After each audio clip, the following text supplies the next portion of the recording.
জায়গাটি অনেক সুন্দর। এমন জায়গায় ঘুরতে যে কারো ভালো লাগবে। আসসালামু আলাইকুম। সবকিছু দেখতে অপরূপ সুন্দর ছিল। আমি এই জায়গাটিতে প্রায় অনেকক্ষণ ছিলাম। আমি এর আগেও অনেকবার গিয়েছি এই জায়গাটিতে। এটা হচ্ছে ক্যাফে 24। এখানে অনেক বেশি ভালো লাগে, চারিদিকে গাছপালা, প্রাকৃতিক দৃশ্য, তারপরে অনেক রকমের সুবিধা রয়েছে এখানে। আমার তো অনেক বেশি ভালো লাগে এই ধরনের জায়গা, বিশেষ করে সবুজ গাছপালা, তারপর নদী, সমুদ্র, এই ধরনের জিনিসগুলো খুব বেশি ভালো লাগে। এখানে আমার মেয়ে খরগোশ দেখেছে, তার খরগোশ খুব বেশি পছন্দ। খরগোশের ঘরগুলো দেখতে নোংরা মনে হলো, কিন্তু খরগোশগুলো দেখতে খুব বেশি সুন্দর ছিল। আর এদিকে ছিল পায়রা কিছু, তাদের ঘরটাও খুব সুন্দরভাবে সাজানো। আমার খুব বেশি সুন্দর লেগেছে। খেলাধুলার বিভিন্ন রকমের স্পেস আছে, যার কারণে বাচ্চারা অনায়াসে এখানে খেলতে পারে। আর বাচ্চাদের জন্য এই ধরনের জায়গাগুলো খুব ভালো, কারণ তাদের এখন ঘরবন্দি হয়ে থাকতে হয়, আশেপাশে কোথাও খেলার মাঠ নাই। তাদের জন্য এই ধরনের খোলামেলা স্পেসগুলো পেলে তারা খুব বেশি খুশি হয়ে যায়। আর এখানে আমার মেয়েরা স্লিপারে চড়তেছে, এই ধরনের প্লেসগুলো পেয়ে তারা অনেক বেশি খুশি। আর আমি গিয়েছিলাম এই জায়গাটিতে প্রায় জানুয়ারির শেষের দিকে। আমার হাজব্যান্ড আর আমার ভাই দেখেন সব বাচ্চাদেরই দায়িত্ব নিয়ে নিয়েছে। আমার মেয়েরা ব্যথা পাবে তাই ওরা এদিকে দাঁড়িয়ে আছে।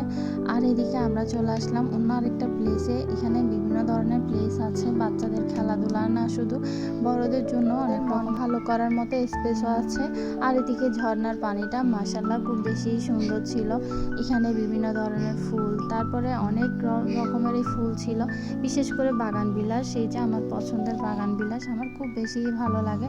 তারপর আমরা একটু করে পপকর্ন খেয়ে এনেছিলাম, পপকর্ন, আইসক্রিম, এগুলাই ছিল এখানে বেশিরভাগ। তারপর কফি ছিল, অনেক রকমের খাবারও ছিল, আরও অন্যান্য ফুচকা ছিল, চটপটি ছিল, তারপর আরও অন্যান্য খাবার ছিল। আমাদের গরম লাগছিল তাই আমরা আইসক্রিম খেয়ে নিলাম। একটু সামনের দিকে আসলেই এখানে ছবিতে নীলগিরি ভ্রমণ, তারপর বসার একটু স্পেস আছে, বসার স্পেস অনেক বেশি আছে।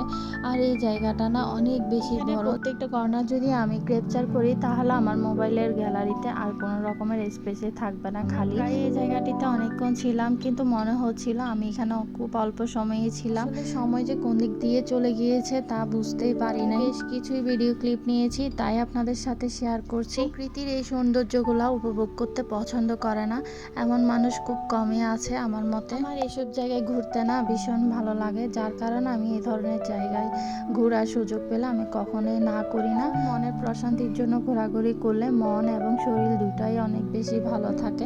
আর এই জায়গাগুলো দেখে থাকার মতো, এখানে খুব অল্প সময় নিয়ে গেলেই হবে না, অনেক সময় নিয়ে এখানে যেতে হবে, তারপর পুরো দৃশ্যগুলো করতে পারবেন। এই ধরনের গ্রামীণ পরিবেশগুলো আসলেই অনেক বেশি সুন্দর হয়। আর্মির বিভিন্ন রকমের মূর্তিও ছিল। তারপরে এই শাপলা ফুল যেন আমি অনেক বছর পরেই দেখেছি, আমার বিয়ের প্রায় অনেক বছর পরেই আমি এই শাপলা ফুলগুলো তখন স্কুল থেকে আসা যাওয়ার সময় প্রায় দেখতাম। আমাদের স্কুল থেকে আসার সময় একটা পুকুর ছিল, এখানে এই ধরনের শাপলা ফুলগুলো ছিল, কিন্তু এখন আর দেখা হয় না এই ধরনের শাপলা ফুলের, অনেক কমই দেখা যায়।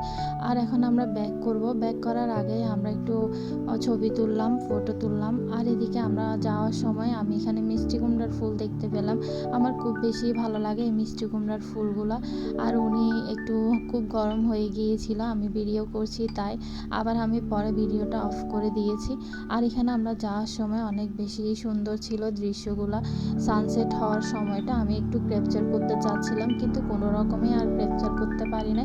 সবাই ভালো থাকবেন, আজকের মতো এতটুকুই শেয়ার করলাম। আল্লাহ হাফেজ।